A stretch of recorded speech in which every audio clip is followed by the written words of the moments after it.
Hello Kannamma here. என்ன மாதிரி நீங்களும் இட்லி தோசை மாவெல்லாம் வீட்டில் அரைக்க முடியாமல் கடையில் வாங்கி யூஸ் பண்ணிட்டுருக்கீங்களா? வீடியோ ஃபுல்லாக பாருங்கள், கண்டிப்பாக உங்களுக்கு யூஸ்ஃபுல்லாக இருக்கும்னு நான் நம்புகிறேன். அமுதன் வச்சுட்டு என்னால் நார்மலாக வீட்டில் இருக்க வேலையை பார்க்க முடியல. மாவெல்லாம் அரைக்க விட்டுருவேன்னா கண்டிப்பாக விட மாட்டான். நானும் வீட்டில் வந்து அரைக்க முடியாமல் கடையில் வாங்கி தான் யூஸ் பண்ணிட்டுருக்கேன்.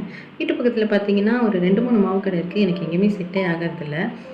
இன்றைக்கி என்ன ஆச்சுன்னு பார்த்தீங்கன்னா, ஹஸ்பண்டுக்கு வந்து ஆஃபீஸ் டைம் ஆகிடுச்சின்னு சொல்லிட்டு ஸ்விக்கியில் தான் ஆர்டர் போட்டு சொல்லிட்டாரு. நானும் ஆர்டர் போட்டிருந்தேன். மாவு ஆர்டர் பண்ணும்போது எனக்கு வந்து ரொம்ப பெரிய கன்ஃப்யூஷன். ஏன்னா நான் வந்து மாவு ஆர்டர் போட்டது கிடையாது. கடையில் தான் வாங்கியிருக்கோம். அதனால் எந்த பிராண்டுன்னு சொல்லிட்டு பார்த்துட்டு இருந்தேன். எல்லாம் பார்த்தீங்கன்னா ரேட்லாம் அதிகமாக இருந்தது. பெரிய பெரிய பிராண்டாக இருந்தது. எனக்கு டக்குன்னு வந்து பளிச்சுன்னு கிளிக் ஆச்சு. நல்லா மஞ்சள் கலரில் வந்து உதயம் அப்படின்னு போட்டிருந்தது. ரேட்டுமே வந்து மற்ற பிராண்ட்ஸை கம்பேர் பண்ணும்போது கம்மியாக இருந்தது. ₹25 ½ கேஜி. ஸோ ஆர்டர் போட்டு ட்ரை பண்ணி பார்க்கலான்னு ட்ரை பண்ணேன். சூப்பராக இருந்துச்சு. அந்த மாவு பாக்கெட்லேயே பார்த்தீங்கன்னா சாஃப்ட் இட்லிஸ் வீட்டில் அரைக்கிற மாதிரியே இருக்கும் அப்படின்லாம் போட்டிருந்தாங்க. ஸோ அந்த வேர்டிங்ஸ்க்கெலாம் ஏற்ற மாதிரி பக்காவாக இருந்துச்சு. ஸோ அந்த ஹைப்போட அந்த எக்ஸைட்மெண்ட்டோடு அப்படியே வந்து ஒரு வீடியோ போட்டு மக்களுக்கும் ஷேர் பண்ணால் யூஸ்ஃபுல்லாக இருக்குமே அப்படின்னு சொல்லி தான் நான் அப்லோட் பண்ணியிருக்கேன். மேபி ஆல்ரெடி நீங்கள் நிறைய பேர் யூஸ் பண்ணியிருப்பீங்க, நிறைய பேருக்கு தெரியாமல் இருக்கலாம். ஸோ தெரியாதவங்க தெரிஞ்சுக்கோங்க, தெரிஞ்சுட்டு ஆர்டர் போட்டு யூஸ் பண்ணுங்கள்.